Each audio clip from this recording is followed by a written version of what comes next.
Discover the secrets to quantum leaping and change your reality forever. There's a reason you wake up and feel like you're replaying the same day. You step into the same posture, say the same little phrases to yourself, perform the same small rituals of safety, and the world answers back in the same old way. For most people, that sameness isn't coincidence, it's identity looping. It's a lived program running on a nervous system that prefers the familiar, even when familiar hurts. I want you to see that clearly from the start. What's keeping you stuck isn't simply lack of effort or accidental misfortune. It's that the version of you who's been calling the shots, your habits, your body chemistry, your automatic emotional tone, has been broadcasting a frequency. Reality, in practical terms, matches that broadcast. Change the broadcaster and you change the unfolding. Before we go deeper, do something small that will anchor you. If this is resonant, type in the comments, "I collapse the identity that no longer serves me." That little public step matters more than you think. There's power in declaring your readiness. I'll wait a beat. Now breathe with me. Close your eyes if you can. Breathe in through your nose for 4 counts, hold for 2, exhale for 6. Do that 4 times. Feel the chest soften, notice the space behind your sternum. This is the first practical thread. You lead with felt experience, not with a thought. Your body will tell you the truth long before your thinking mind can convince itself. Let's map what's happening so you can take action with clarity. Think of identity as a hologram, not the sci-fi kind you wave a hand through, but a layered construct. Memories, posture, voice tone, the chemistry your brain manufactures in response to cues, the small decisions that repeat until they become automatic. That hologram is not neutral. It speaks. It seeds attention, interprets chance as confirmation, and pulls reality into repeat. You can want something with all your mind, write lists, visualize, chant affirmations, but if the hologram keeps running the old tape, your nervous system will treat your new desire as noise and default to safety. This is where 2 fields meet: the biology of habit and an interpretive view of quantum metaphor. On one hand, neuroscience shows that our brains and bodies are invested in predictability. Neurochemistry rewards what it already knows. On the other hand, the language of quantum physics, ideas like observation affecting outcomes, gives us a usable metaphor for how attention and state can collapse possibilities into a particular experience. I'm using the double slit and observer examples as metaphors to describe attention and possibility. Physicists debate interpretation, and I'm not claiming lab-level causation for everyday events. Treat the science as inspiration, not legal proof. Here's the paradox at the heart of every breakthrough I've guided people through. It's not your wants that pull reality. It's who you are, moment to moment. You're not moving toward a future you don't already occupy. You're allowing a different version of now to be realized by becoming that version. That shift is what people mean when they say quantum leap in these circles. Not a magic wand, but a reconfiguration of your internal field so that the outer world aligns differently. To make this practical, I teach a 3-phase method that blends somatics, ritual, and repetition. First, awareness. Second, the funeral. Third, embodiment. Each phase has a precise function. Awareness turns the hologram's hidden defaults into visible patterns. The funeral withdraws the energy that sustains the old self, honoring it, letting it go, stopping the emotional reinvestment. Embodiment rewires the body to hold the new state consistently, so your nervous system stops treating change as threat. Let me show you awareness right now, because this is where most people skip or half do the work. Awareness is not thinking about a problem. It's sensing it in your living tissues. It's noticing the posture you carry when a certain story arises. It's detecting the exact note in your chest when you imagine the future success you want. If you can detect it, you can begin to shift it. Do this with me. Place a hand over your sternum, just above your heart.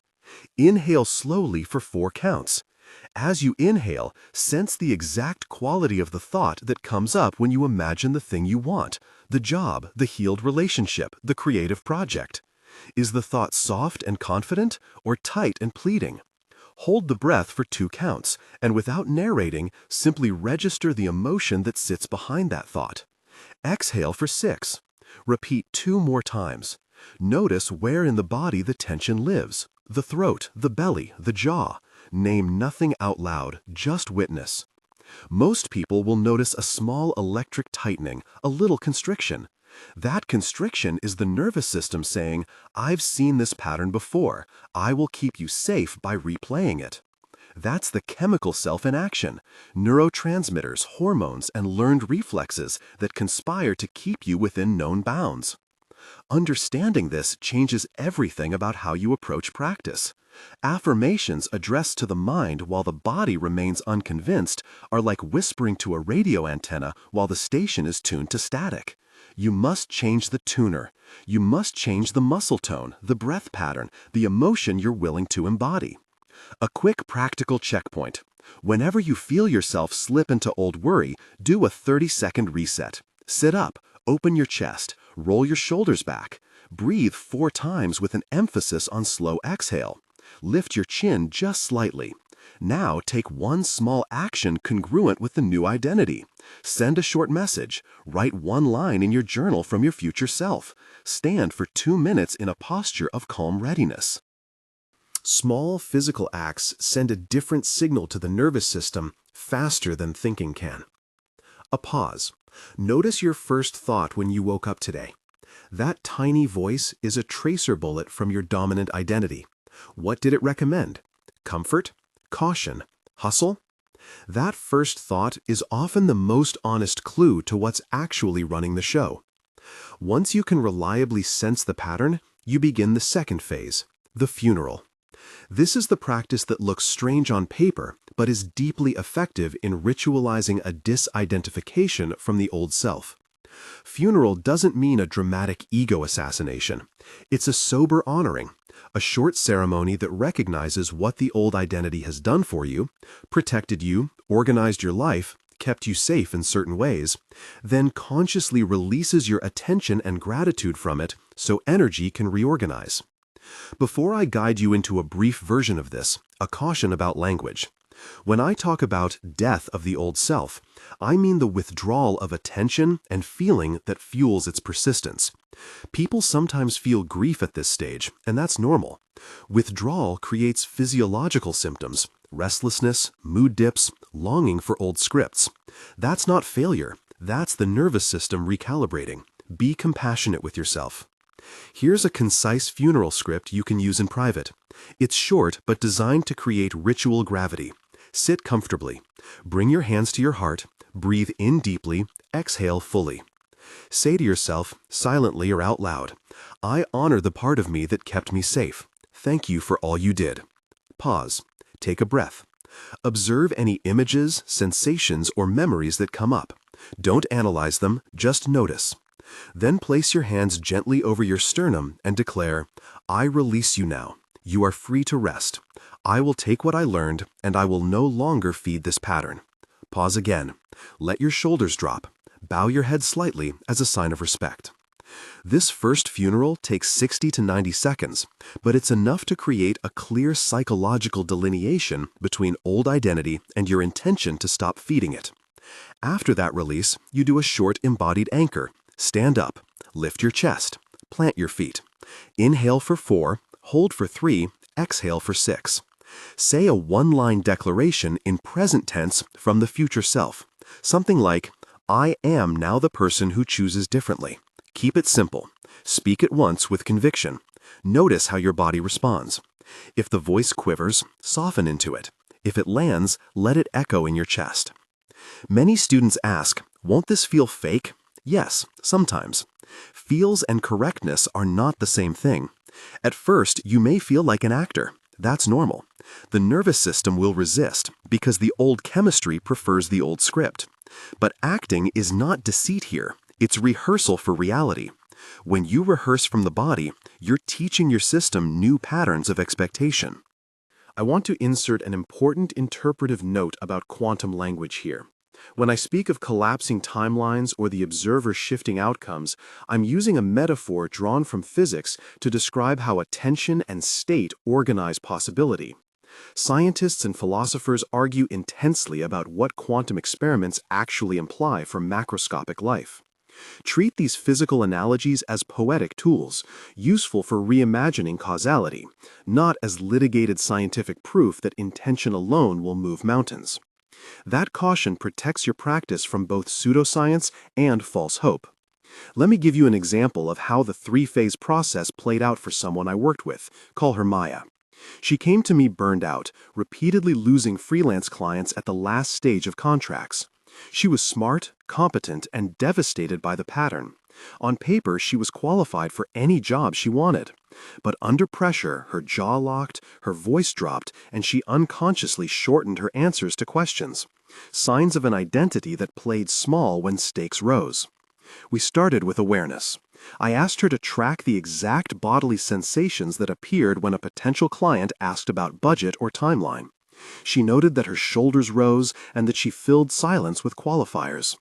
We practiced the 30-second reset until she could sense the tightening before it hijacked her language. Then we did a funeral. Not theatrics, just an honest statement. "Thank you, small self, for keeping me safe." She cried. She let herself feel the relief of permission to stop being small. Then she did the embodied anchor, posture, breath, and a 5-word declaration she could hold between calls. I speak with calm authority. The third step, embodiment, was where the real shift took hold. She practiced daily micro-rehearsals in 5-minute chunks. Standing in her kitchen, she read aloud from a short script in the voice of her future self. Over weeks, the body rewired. The jaw relaxed, her voice lengthened. The outer world responded, not because of magic, but because she stopped broadcasting uncertainty. She started retaining clients at higher rates. This is not a unique miracle. It's the predictable effect of changing the broadcaster.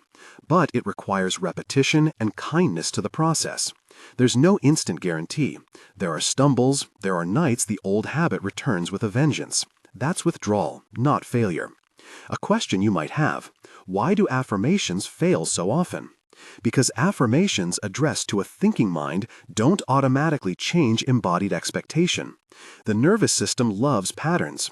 If you say, "I am abundant," while your body still carries the posture and chemistry of scarcity, the body will interpret your statement as aspirational noise and will continue to recruit behavior that confirms scarcity. The work is to align the felt sense with the words until the body stops contradicting the declaration. At this point, you might be wondering about repetition. How often should you do this? I recommend a tiered approach. Daily micro-practices, 1 to 3 minutes, maintain a steady signal to your nervous system. Longer sessions, 10 to 20 minutes, 2 to 3 times a week, deepen the rewiring. Rituals like a funeral can be done whenever you sense a real identity shift is needed, after a major setback, or when you notice a persistent loop returning. But the key is consistency. Frequency beats intensity in the long run. Small, steady practices are the most reliable lever. Let's try a short coherence exercise now. This one blends breath with heart awareness and will take about 40 seconds. Sit comfortably. Place one hand on your chest and one on your belly. Inhale slowly for 4. As you inhale, imagine drawing a soft golden light into your chest. Hold for 2. On the exhale, imagine that light spreading gently through your limbs. Repeat 3 times. On the last exhale, say silently, "I am present to my future." Open your eyes. Notice the subtle change in your felt state. When you do these practices, the nervous system gets a predictable new input, not a frantic change now signal, but a calm, repeated signal of a new baseline. That baseline is what the field around you reads. Another practical question I get: what about fear returning? Fear is not a signal that you're failing the method. It's the old system checking in, trying to get you to revert to known safety. The way through fear is not to shame it, but to slowly recontextualize it. When fear arises, honor it. Note the bodily location, breathe toward it, and then move your attention gently back to the new anchor, your breath, your posture, your 5-word declaration. Over time, fear becomes less authoritative.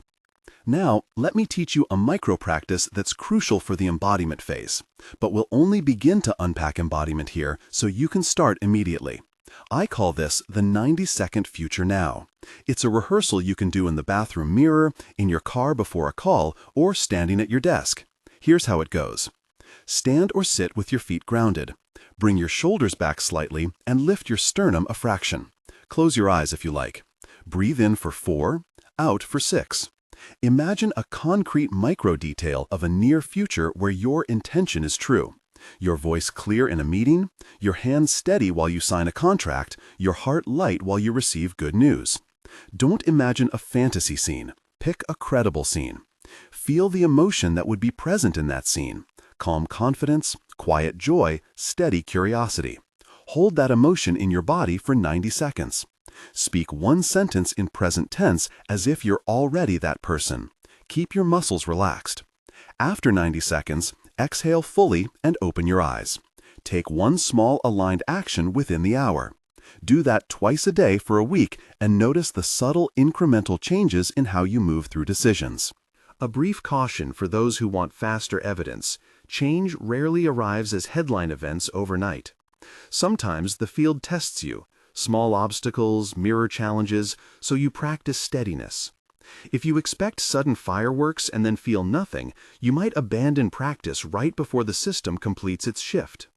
Remember that timelines often collapse after sustained coherence, not after a single heroic effort. At this juncture, it's important to acknowledge lineage and influence. Teachers like Neville Goddard and modern practitioners such as Dr. Joe Dispenza have shaped these approaches. Goddard's emphasis on living in the end and Dispenza's integration of body state with intention are both instructive. I draw from their work, translate it into somatic cues, and combine it with contemporary nervous system-informed practice. Their teachings are influential, not dogmatic. Take what works, adapt what fits your life. Now you've seen the anatomy of the pattern, tasted a few practices, and begun to feel how the body might betray or ally with your intentions. You're ready to lean into more sustained work. The next stage, true embodiment, demands not only isolated practices, but the building of a daily protocol that treats your identity like a skill to train, not a wish to hope for. But before we step into the full embodiment syllabus, I want to leave you with an urgent invitation. Notice one exact loop in your life that you will not politely tolerate anymore. Name it. Be specific. Maybe it's the way you finish conversations prematurely, the way you self-sabotage job offers, the quiet voice that assumes you're not worthy of attention. Name one loop. Sit with your hand on your heart and say, I will not feed that loop. Then take one tiny action that contradicts the loop in the next 24 hours. The action should be small enough you can do it, bold enough the old pattern will notice. You've already taken the first small public step if you commented earlier. That matters. Making a private promise now and taking a visible, tiny step is where identity begins to be rewritten. This is not about mass hysteria or theatrical renunciations. It's about being precise. It's about aligning the felt sense inside your chest with the sentences you say in the world. When people ask me whether the quantum language is metaphoric or literal, I tell them this. Whether or not particles bend to attention in laboratories, our human field responds to the architecture of attention, feeling, and posture. That architecture is trainable. It collapses possibilities in practical ways. The metaphor helps you imagine a different causal story, one where you're a conscious participant, not a passive recipient. We're at a hinge. You've learned to notice the hologram, you've enacted a short funeral, and you've practiced anchors that begin the wiring of a new baseline. The next movement is where you take embodiment seriously, not as an occasional exercise, but as a daily transmission. How you tune your radio so the station sticks. In the next section, we'll go step by step through a full embodiment routine. Morning micro-rituals, midday coherence resets, evening consolidation practices, and a structured weekly rehearsal that accelerates nervous system habituation. We'll also address the pushback you'll experience, social friction, internal relapse, and how to hold compassion while being relentless.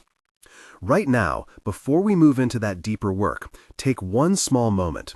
Stand up, soften your shoulders, place a hand on your heart, and breathe in for 4, out for 6. Feel the shift in your chest, and silently choose one concrete contradiction to your old loop you can do within the next hour. Make that choice now. Hold it. When you're ready, sit back, and we'll step deeper into how to make that posture the new default, how to make your nervous system prefer the future you're cultivating rather than cling to the safety of the past. Good. You made a choice. You softened your shoulders, you named a loop, and you prepared one small contradiction to it. Hold that. Keep that micro-commitment warm in your chest while I give you the map for turning that single action into a daily practice that rewires the nervous system and stabilizes a new identity. We're moving from occasional exercises into a repeatable protocol, what I call the embodiment syllabus. This is not a course in willpower. It's a choreography for your body, breath, voice, and attention so they speak the same sentence at the same time. When the internal broadcast is coherent, the field outside you reads it as a viable possibility. When it's mixed, the world mirrors the mixture.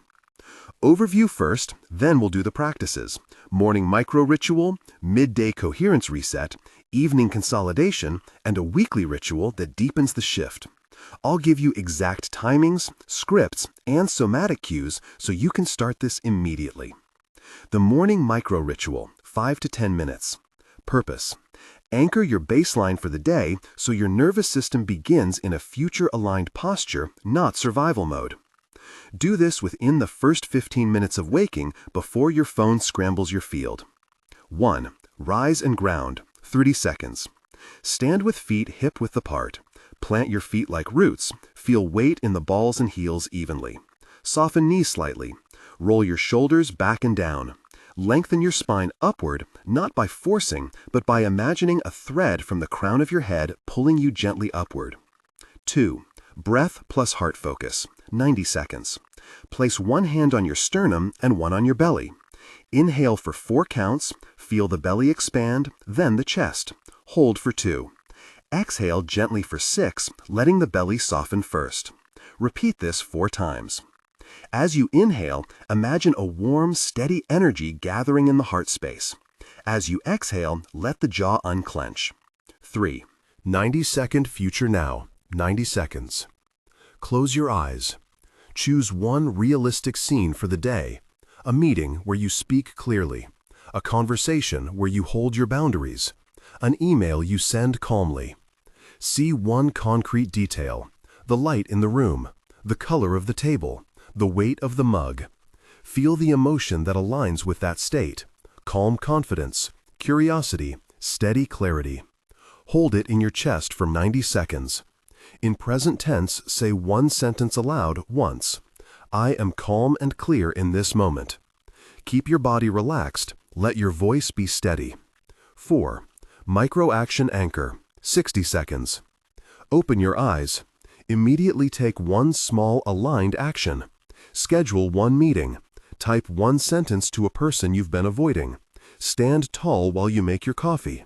And say the one-sentence declaration to yourself. This tiny congruent act is a signal the nervous system understands fast. Why this works? The morning ritual sets the tuner at the start of the day. You don't rely on will later. You pre-wire your posture and breath to prime responses. Midday coherence reset. 1 to 3 minutes. Repeatable. Purpose. Interrupt the replay before it deepens. Recenter quickly. Use this when stress spikes, before a tricky conversation, or as a lunch reset. 1. Quick check-in. 10 to 15 seconds. Pause. Notice one sensation. Throat tightness. A hollow in the stomach. A hot forehead. Name it silently. Throat tightness or chest shrinking. 2. 3-part breath plus ground, 45 to 60 seconds. Sit or stand with feet grounded. Inhale for 4, hold for 2, exhale for 6. Repeat 3 times. On the exhale, say silently, I return to presence. Soften the face. Drop the shoulders. 3. Tiny rehearsal, 30 to 60 seconds. Pick one line you will use in the next hour, a response, a request, a boundary. Speak it once, quietly, from the chest. Notice how the physical shape of speaking it changes your inner tone. If it lands, you're more likely to carry it into the moment. Evening consolidation, 10 to 20 minutes.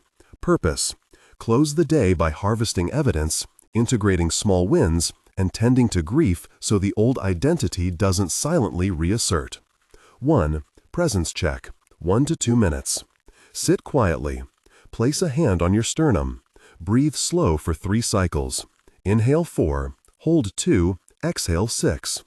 Notice one moment in the day where you acted from your future self.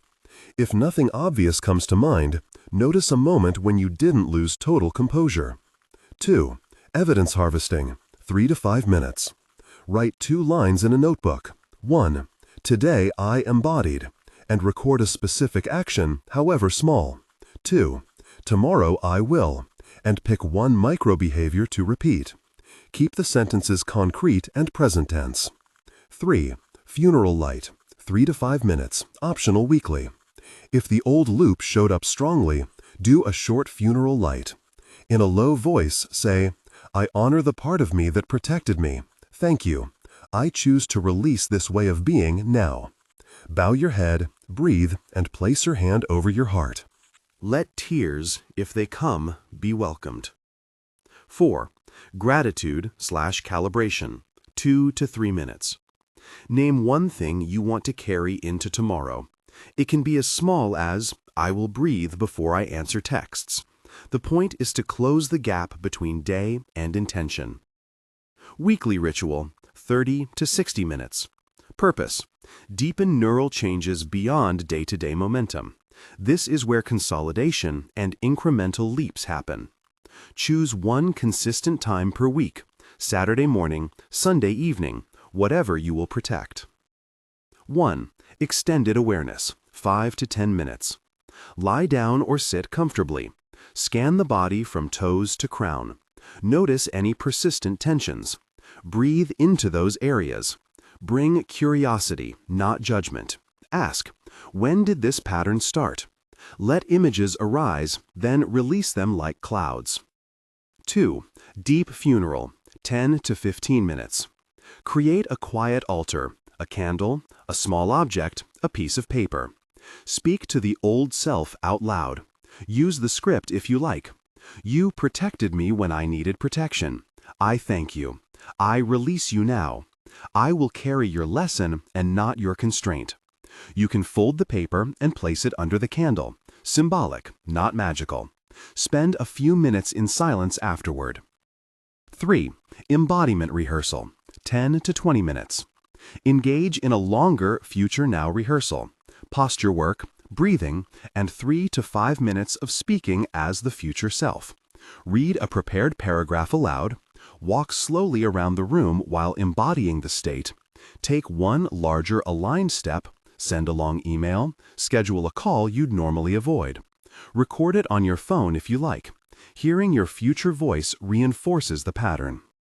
4. Community and accountability, optional, 10 to 15 minutes. Share one micro-experiment with someone you trust, or in a community forum. Ask for gentle observation, not immediate advice. The social mirror is a powerful feedback loop. Use it to reinforce, not to seek validation. Micro-practices you can insert anywhere. The 30-second reset. Stand tall, open chest, breathe for 30 seconds. Take one small aligned action. Use it before calls. The mirror line. 2 sentences in the mirror before a trigger. I choose this. I step forward. Short, repeated, and felt. Voice rehearsal. Read one paragraph in your future voice aloud for 60 seconds. Do it while walking. The body note. Throughout the day, label sensations briefly. Tightness, back, softness, breath. Naming interrupts automatic storytelling.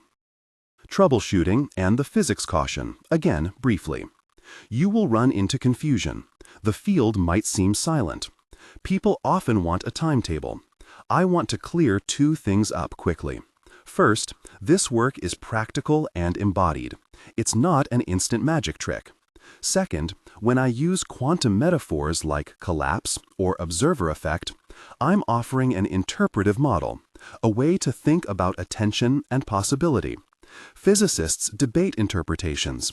Treat the metaphor as a useful mental model, not as laboratory proof for manifesting physical events by thought alone.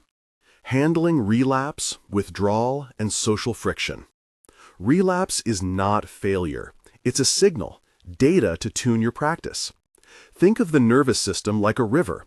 It has carved a course over years. Occasional eddies and backflows are normal while the river finds a new bed. If relapse happens, 1. Don't shame. Pause. Name the relapse. I felt small in that moment. Place a hand on your sternum. 2. Do a 60-second reset. Breath, posture, one-line declaration. 3. Note the trigger and create a micro-plan to avoid or re-script that trigger next time. 4. Return to practice within the hour. Repetition heals faster than self-criticism. If friends or family push back, 1. Keep explanations short. You don't owe a full lecture. I'm practicing something that helps me be calmer and clearer is enough. 2. Protect your boundaries. Reduce exposure to voices that consistently undermine you during sensitive phases. 3. Invite curiosity rather than confrontation. I'm testing this for myself. If it helps me, I'll share the evidence. How to measure progress. Progress is rarely a headline miracle. Track these signals. 1. Emotional appetite. Do you feel more willing to try hard things without shutting down? 2. Physiological shifts. Less jaw clenching, softer throat, easier breath. 3. Behavioral changes. Smaller acts that contradict old patterns become easier. 4. External mirrors. People start treating you differently, not because you convinced them, but because you changed how you show up. If you want quantitative accountability, keep a simple log. 1 line per day. Practice done, YN. Small aligned action, YN. Notable change. Over weeks, you'll see cumulative change. Myth busting, short FAQs. Q. Do I have to believe all this for it to work? A. No. Belief helps, but somatic rehearsal is stronger than belief alone. Acting as if sends clearer signals than waiting to feel convinced. Q. Will this eliminate fear forever? A. No. Fear will return sometimes. The goal is to reduce fear's authority over your choices and to recontextualize it as a messenger, not a dictator. Q. Is this just positive thinking? A. No. Positive thinking without embodiment is noise. This method combines attention, ritual, and physiology. So you're not merely thinking, you're retraining the system that interprets experience. Q. Is this manipulation? A. Not if your intention is to act from integrity. You're aligning your inner state with your outer action. If your aim is ethical and compassionate, this is practice in increased coherence, not manipulation. Q. What if I'm dealing with clinical depression or trauma? A. This practice can be supportive, but it's not a substitute for professional care. If you have a diagnosed condition or experiencing intense distress, work with a clinician alongside these practices. Safety first. 2 additional case studies so you can see pattern variety. Marcus. Marcus was an engineer who felt stuck in indecision. His body defaulted to avoidance.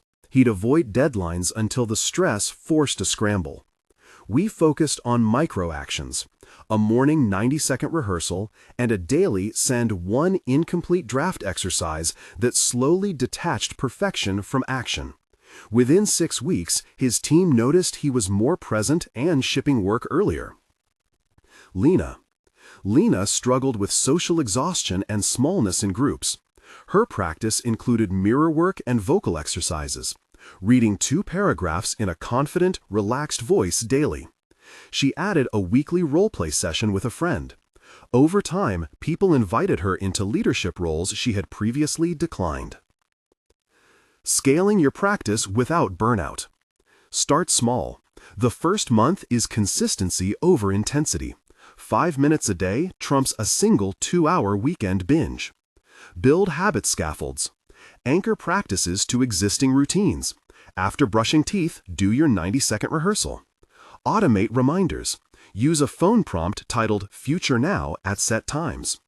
Track not for judgment but for curiosity. Use logs to notice what helps. A common mistake: over-intellectualizing. When people begin, they often get enamored with metaphors and theories. That's fine, but don't let analysis replace practice. You don't need to fully understand the metaphor to use it as a map. Remember, feeling precedes conviction.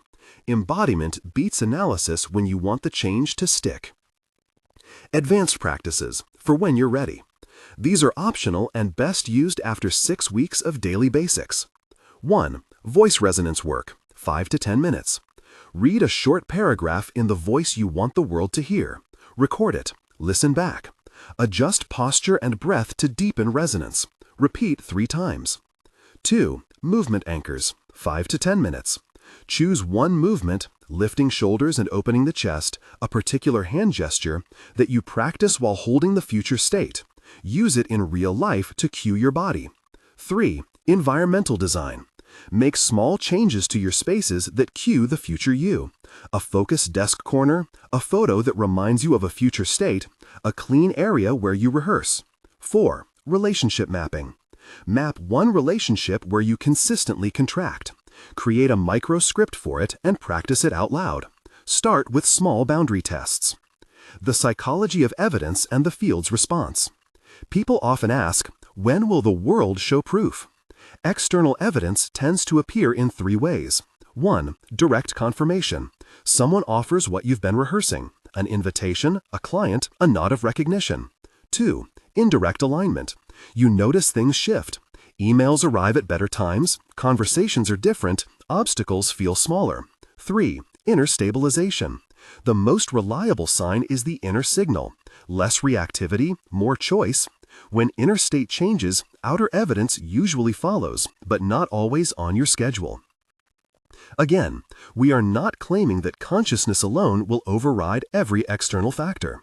This is about increasing alignment, so your behavior, attention, and body shape opportunities you can actually step into. A longer embodied practice. Do this now, 5 minutes. If you can, stand and do this with me. If you're driving, mark a safe place and practice later. 1. Ground, 10 seconds.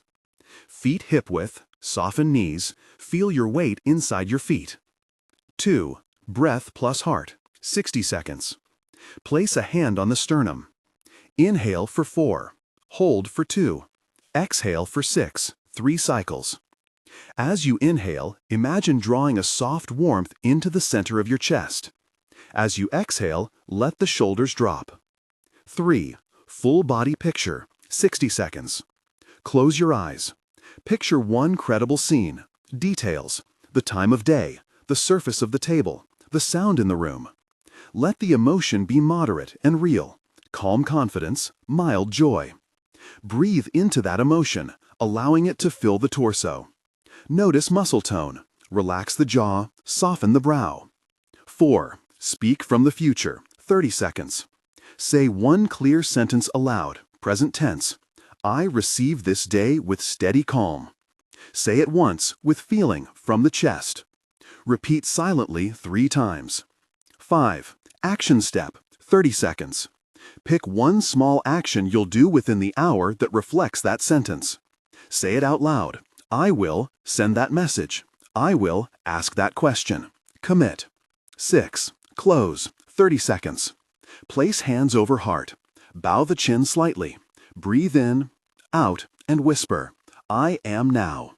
Open your eyes. Notice the nuance in your posture. This practice is a mini ritual, repeatable, portable, and powerful. When your environment pushes back, you may notice that when you start to change, your environment resists.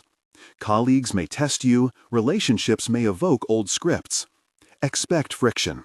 Here's how to meet it without retreating. Stay steady in form. Keep your daily practices even if the outside feels rough. Set micro-boundaries. Decline small invitations that drain you until you've stabilized. Communicate simply. I'm practicing something that helps me be more present. I'd like space to try it. You don't need complex explanations. Seek allies. Find one person who can witness your shift and hold you accountable. The role of community. There's a multiplier effect when you practice with others. Community provides gentle social pressure toward new behaviors and concrete feedback. If you choose to join a cohort or program, look for groups that combine practice with compassionate accountability, not dogma. Community should feel like a laboratory of curiosity, not a cult of quick fixes. Invitation. One way to go deeper. If you want a structured way to accelerate this work, I've created a program called Awaken Your Quantum Power. It's built around the syllabus we've just covered: daily micro-practices, weekly rituals, voice and posture work, and group sessions for feedback and rehearsal. The program is a place to practice in a guided way, to get coaching when you hit stubborn loops, and to connect with people doing the same rewiring work. If you're interested, you'll find a link in the pinned comment below. There, I've placed a concise description of what's included: guided audio practices, a printable embodiment syllabus, and community check-ins. No pressure. This is an invitation for those who want structure and company on the path. If you prefer to practice independently, everything I've taught today is fully usable on its own. Final extended declaration ritual. Close the loop. Stand now. Close your eyes if you can. Repeat with me slowly and with feeling. Ground your feet. Soften knees. Place both hands over your heart. Breathe in for 4. Feel the chest expand. Hold for 3. Exhale 6. Repeat twice more, staying slow. Bring to mind the loop you named earlier. See it as an image. No need to narrate. Offer it one sincere sentence of thanks. Thank you for keeping me safe when safety was scarce. Pause. Let whatever arises be seen. Now feel the future you, one concrete detail. The sound of your voice, the way your shoulders rest. Feel the chest space that belongs to that person. Say aloud, in present tense and steady voice: I am now becoming the person who holds this life with calm clarity. I release the patterns that no longer serve me. I take small, consistent actions that tell my nervous system a new story. I receive the future I'm creating. Say it twice. Let the second repetition land in your body. Feel the vibration of the statement in the sternum. Bow your head slightly. Breathe in slow. Open your eyes. Place one hand on something in the room, your desk, a chair. Tie this bodily sensation to the declaration. After you do this ritual, take one small aligned action within the hour. Nothing dramatic. An email, a message, a short walk taken with the posture of your future self. That micro step transforms ceremony into real recalibration. A final note on compassion and courage. This work asks for tenderness and persistence. There will be days of clear momentum and days of fog. Both are part of the terrain. Treat each relapse as an alarm, not a verdict. Celebrate tiny shifts as evidence. Be rigorous enough to practice daily and gentle enough to allow grief the space it needs. You came here because you've had enough repetition. You named a loop and you chose one action to contradict it. That decision is the hinge of change. Keep practicing the little things, the breaths, the postures, the rehearsals, and over time you will find your internal broadcast shifts from scattered to coherent. When that happens, the outer world follows in ways that are practical and real, even if they don't match the magical headlines you sometimes see on the internet. If you want a supportive next step, check the pinned comment below for a link to Awaken Your Quantum Power. Inside, you'll find guided audios, printable rituals, and a community that practices together.